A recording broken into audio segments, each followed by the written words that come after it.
South African Farmers Development Association have been able to pursue Tongaat Hulett business rescue practitioners to pay their members.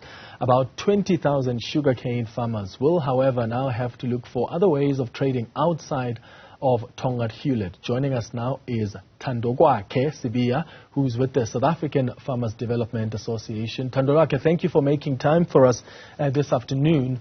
How are emerging sugarcane farmers being affected by what happened at Tongaat Hulett? I imagine it's going to be hard to look for life outside the old network of the industry. Good afternoon, Clement, and to all your viewers. And thanks very much for the opportunity for us to speak to you about this matter, which is very important and close to the heart of our farmers who supply their sugarcane to the Tongaat Hulett sugar mills, 3 of them in the KZN coastal areas. I must say that it's been a couple of days or a week or so of anxiety for our farmers since the business rescue process was announced by Tongaat Hulett on the 27th of October. Obviously, the immediate thing the farmers thought about was about the payment that was not going to be honored at that time. Fortunately, that has been honored, at least for what was outstanding as at the end of October. So we are a bit comfortable at this point because in all the negotiations that have been taking place, we have been assured that the mill is now going to be able to operate, or the mills, 3 mills under Tongaat Hulett are going to operate until the end of the harvesting season, which ends in early December. But you are right, there are broader issues and challenges that we need to look at in the industry, in that the milling capacity has over the years shrunk, and that was because of the closure of the 2 sugar mills, one in Danal area around Stenga, which was owned by Tongaat Hulett Sugar itself, but also another mill that was closed down in Post-Chepson area, which fell under Illovo Sugar, one of the other big millers in the country. Yeah. So because of those 2 mills that have closed down in the past season or 2, that has meant that there's less milling capacity in the country. So we've been struggling to get sugarcane for our farmers crushed in each season. For instance, in the past season, which is last year, about 2 million tons of sugarcane was not crushed by any of the mills because there was no extra capacity, and 200,000 of that was coming from our small-scale farmers. Yeah. It is therefore because of that reason that as SAFDA, while we are assisting and supporting the industry initiatives to make sure that the sector is stable, we are also now starting to look at alternatives of making sure that our farmers have got mills close to them with capacity that will be able to crush or to process all their sugarcane so that they can keep their livelihoods going. Because if a small-scale farmer is not able to supply their sugarcane to the mill, it means they do not get a revenue,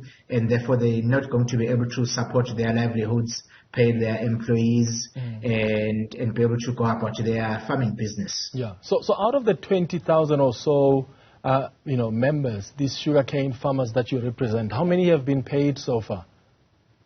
Okay, so let me just first clarify to say, in terms of the grower register of the industry, more like the voters roll in the country, you've got 20,000 plus minus small-scale farmers in the industry. Yeah. But in any given season, perhaps around 14,000 of those are the ones that are able to deliver to the mill, and that is due to the fact that some of the areas they grow sugarcane for longer than 12 months, maybe 14 months, 18 months, even 24 months. So you'll have about 14,000 of those that supply in a given season.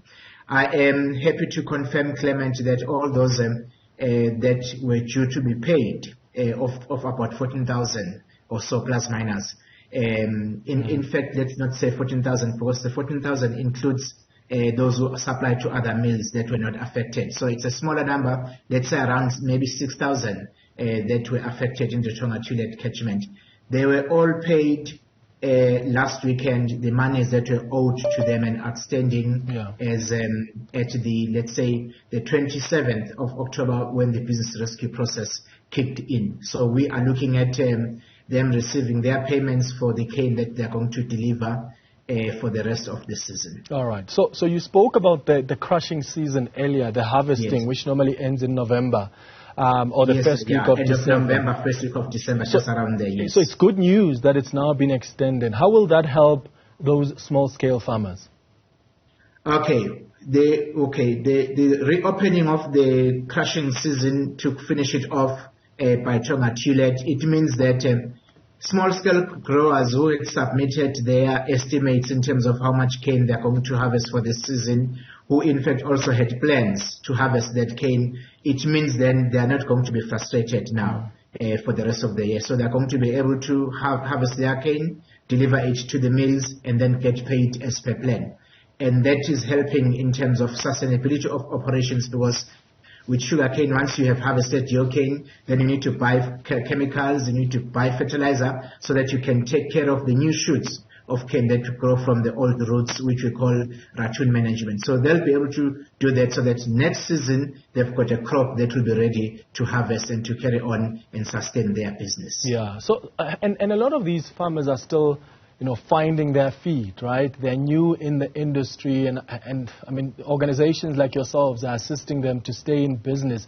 You mentioned that you're now considering opportunities like maybe establishing sugar mills in other areas. What areas closer to those farmers are you already considering? Okay, maybe I can, yes, Clement, you are right.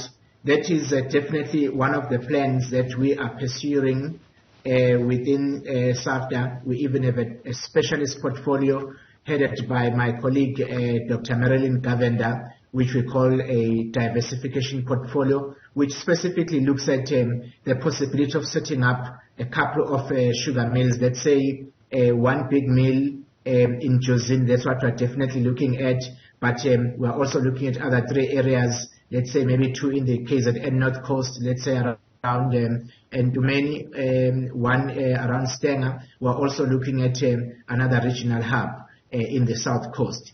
But maybe let me just talk a little bit about the Jozini one. You may have seen maybe in the news, or you were following that development, I'm not so sure.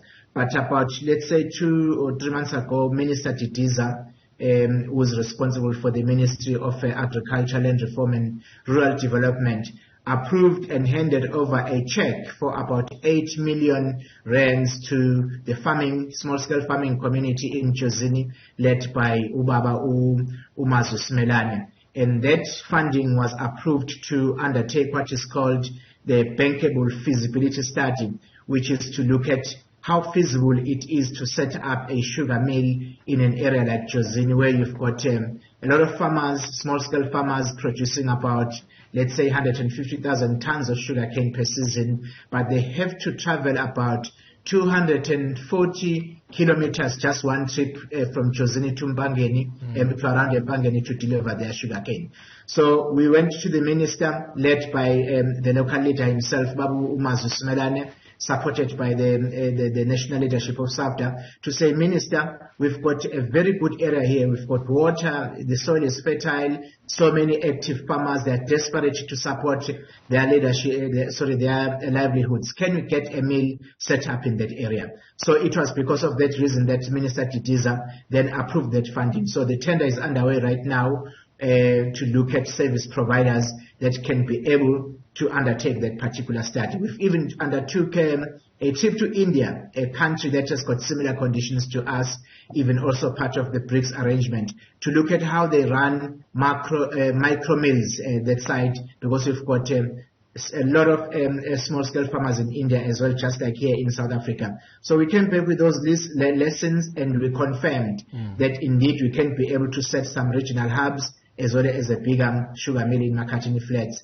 closer to where our farmers are, and also be able to give them an opportunity to deliver cane in their area and benefit from the process of cane that will be coming from their own mills, in order to overcome the challenge of the milling capacity that we have in the industry. Yeah, Thandokwakhe, Sibiya, thank you for making time. He's with the South African Farmers Development Association.